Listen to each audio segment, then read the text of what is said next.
Assalamualaikum warahmatullahi wabarakatuh.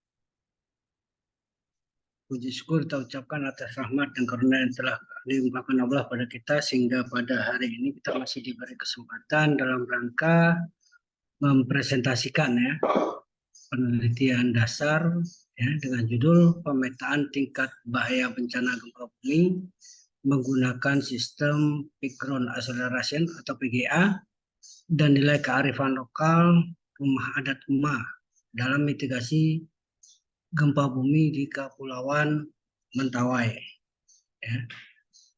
Nah, di sini beranggotakan itu ada 4 orang, ya, berupa Triatno, Safri Anwar, Febri Andi, dan Ailatur Rahmi.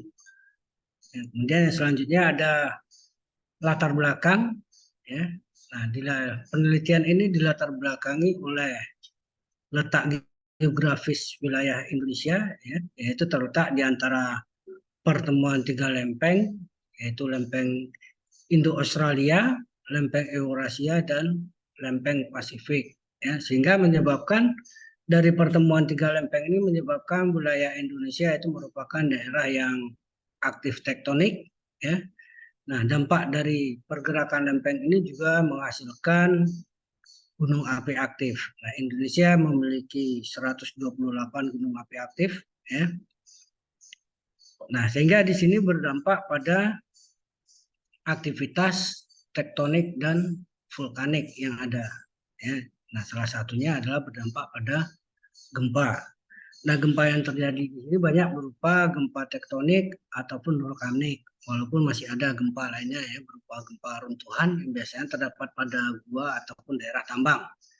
Nah, dilihat dari wilayah Sumatera Barat, ya. Nah, wilayah Sumatera Barat itu dilalui oleh sesar besar Semangko, ya, yang memotong wilayah Pulau Sumatera dari Teluk Semangko yang ada di Lampung sampai dengan Lembah Alas yang di Aceh. Kemudian wilayah Sumatera Barat juga terdapat pertemuan antara lempeng Indo-Australia dengan lempeng Eurasia, sehingga sering disebut dengan adanya megatrust. Nah, dengan demikian wilayah Sumatera Barat itu memiliki potensi terjadinya gempa sangat besar, baik gempa di darat maupun gempa yang ada di laut. Ya, salah satunya adalah yang sering terjadi gempa itu di Kepulauan Mentawai, seperti yang terjadi pada tanggal 25 April tahun 2023 ya, dengan magnitude itu sebesar 6,9 skala Richter. Nah, dampak dari gempa ini juga ya memiliki dampak di samping dampak pada psikologis maupun dampak kerugian harta benda, ya. Nah, yang paling banyak itu masih berupa kerugian harta benda. Ya. Nah, kemudian ya dilihat dari permasalahan tadi, ya. Nah, wilayah Kepulauan Mentawai itu banyak terdapat epicentrum, ya, atau titik gempanya, pusat gempa, ya, kemudian kedalaman ataupun magnitude besaran dari kejadian gempa tersebut. Nah, sehingga perlu adanya sebaran spasial atau sebaran keruangan dari epicentrum, ya, kemudian kedalaman gempanya, kemudian magnitude. Nah, ini yang akan dilihat dari data yang digunakan untuk membuat peta peak ground acceleration, ya, atau kecepatan lambat gelombang tanah. Ya, kemudian juga perlu adanya mengkaji tentang kearifan lokal dari masyarakat Mentawai, itu pertama dengan penggunaan rumah adat Umah yang ada di Mentawai. Ya, nah, di sini kalau kita perhatikan rumah adat Umah tadi banyak dimanfaatkan oleh masyarakat untuk tempat evakuasi atau tempat mitigasi di sana. Nah, berdasarkan permasalahan tadi, maka yang menjadi tujuan penelitiannya adalah yang pertama itu ada mengidentifikasi tingkat bahaya bencana gempa bumi di wilayah Kabupaten Kepulauan Mentawai berdasarkan pola percepatan tanah maksimum atau PGA, ya, atau Peak Ground Acceleration tadi. Kemudian yang kedua, mengkaji nilai-nilai kearifan lokal rumah adat Umah dalam pengurangan risiko bencana dari aspek struktural dan non struktural. Nah, yang selanjutnya ya ada urgensi penelitian. Nah, kenapa penelitian ini penting untuk diteliti ya. Yang pertama itu ada PGA, Peak Ground Acceleration, itu merupakan informasi ya kecepatan rambat tanah maksimum dan sebaran spasialnya. Nah, di sini menjadi indikator dasar di dalam perencanaan pembangunan ya, terutama untuk bangunan yang tahan gempa atau bangunan yang ramah gempa. Kemudian juga dari PGA tadi itu bisa memprediksikan sebaran spasial kerusakan bangunan akibat gempa bumi. Jadi artinya di sini kita melihat daerah-daerah mana saja yang memiliki potensi nilai PGA yang tinggi, sehingga untuk daerah ini perlu tindakan khusus atau perlu adanya kebijakan untuk membuat bangunan di sini pada daerah yang memiliki nilai PGA yang tinggi. Nah, selanjutnya rumah adat Uma ya. Nah, itu kita lihat bagaimana masyarakat yang ada di Kepulauan Mentawai itu memanfaatkan rumahnya atau rumah adat ya untuk mitigasi baik secara struktural maupun secara non struktural. Nah, yang selanjutnya itu ada roadmap penelitian. Ya, jadi dari roadmap penelitian ini diawali dari data yang tersedia di USGS atau United States Geological Survey yang dikeluarkan oleh Amerika. Nah, itu sudah ada data-data tentang kejadian gempa, ya, terutama tentang koordinat epicentrum, magnitude, dan kedalaman. Nah, dari data ini nantinya dirubah menjadi data spasial, ya. Nah, itu menggunakan teknik rigging, ya, modeling rigging atau DW. Nah, sehingga sebaran spasial dari epicentrum, magnitude, dan kedalaman gempa itu dirubah menjadi bentuk yang spasial. Nah, selanjutnya nanti dianalisis menggunakan metode numerik sehingga menghasilkan nilai PGA ya, atau Peak Ground Acceleration, dan sebaran spasial dari PGA tadi. Nah, kemudian dari sini, dari sebaran epicentrum, magnitude, dan kedalaman gempa serta PGA yang dihasilkan itu akan menghasilkan peta bahaya gempa bumi serta sebaran spasialnya. Nah, kemudian selanjutnya kearifan lokal masyarakat Kepulauan Mentawai terutama di dalam pemanfaatan rumah untuk mitigasi bencana, terutama bencana gempa bumi dan tsunami nantinya di sini. Ya, nah ini bisa berfungsi secara struktural dan non struktural. Nah, selanjutnya metode penelitian di sini ya.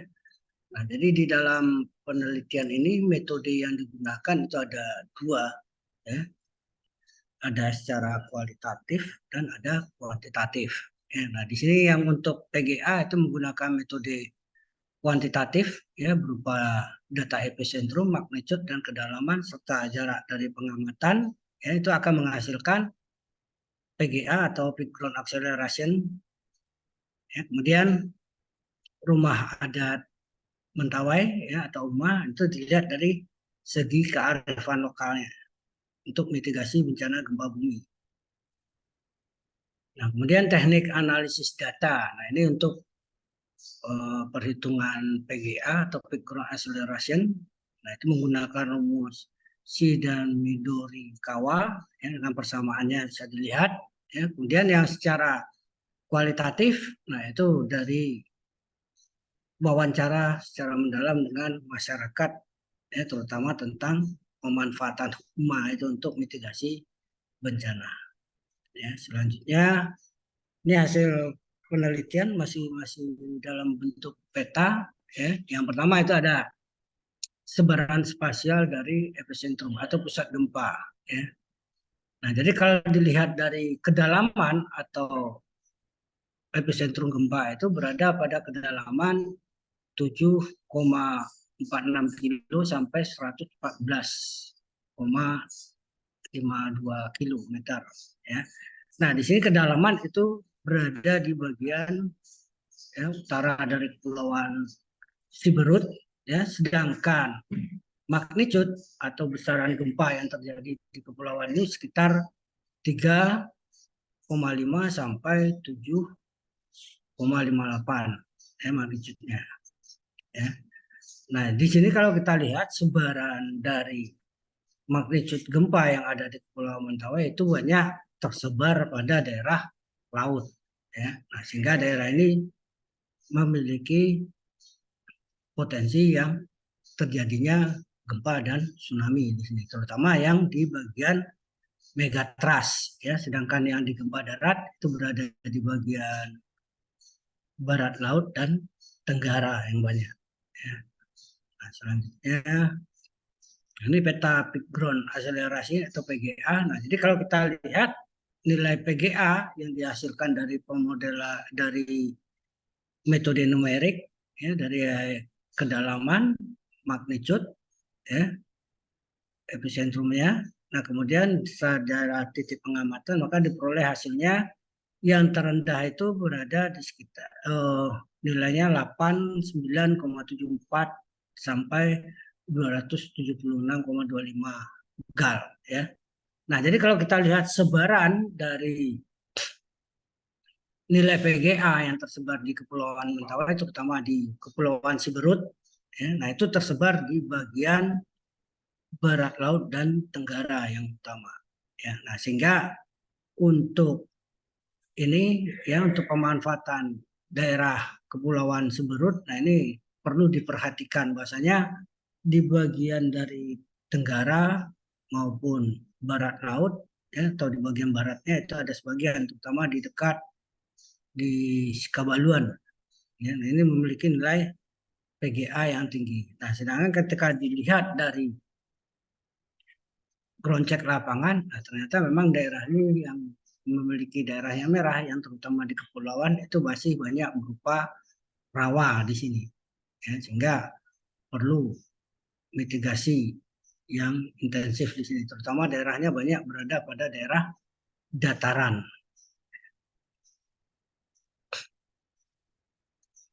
Nah, kemudian kearifan lokal. Nah, ini kita lihat sistem atau rumah adat Uma, ya, yang ada di lokasi Sikabaluan, ya. Nah, di sini bentuk rumah adatnya agak berbeda dengan yang ada di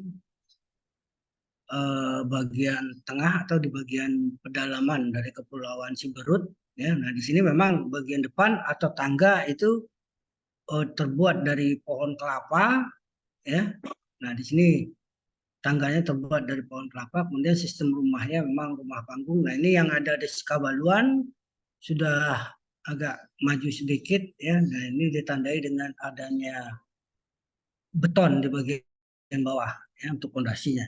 Nah, sistem rumah adat Uma ini terdiri atas beberapa bagian, ya. Nah, itu ada di bagian tangga, kemudian ada seperti teras, dan kemudian di bagian tengah. Nah, bagian tengah ini merupakan tempat berkumpul yang digunakan untuk tempat berkumpul, baik itu untuk pertemuan adat maupun untuk mitigasi bencana gempa bumi. Nah, sedangkan di bagian belakang itu terdapat dapur, ya.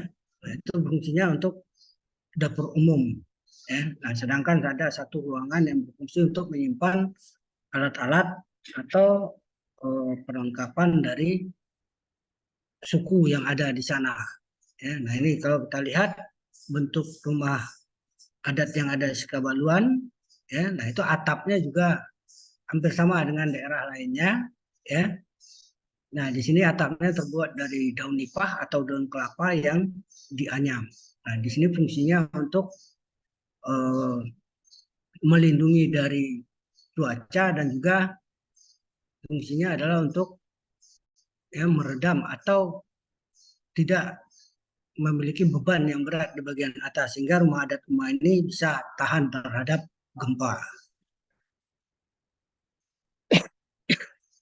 Nah, selanjutnya ini rumah adat Uma yang ada di daerah Madoba, ya. Nah, ini model tangganya hampir sama. Nah, ini kalau kita lihat yang di sebelah kanan rumah yang digunakan itu eh, hanya dibuka ketika ada pertemuan adat, ya, sehingga rumah itu tidak terlihat seperti tidak terawat. Tapi sebenarnya ini masih terawat, ya, masih dipakai untuk masyarakat Madoba ketika mitigasi bencana gempa bumi terjadi. Nah, ini kalau kita perhatikan agak berbeda di bagian Sikabaluan tadi. Nah, di sini ada tengkorak ya. Nah, ada tengkorak hasil bubuhan dari suku yang ada di Madoba.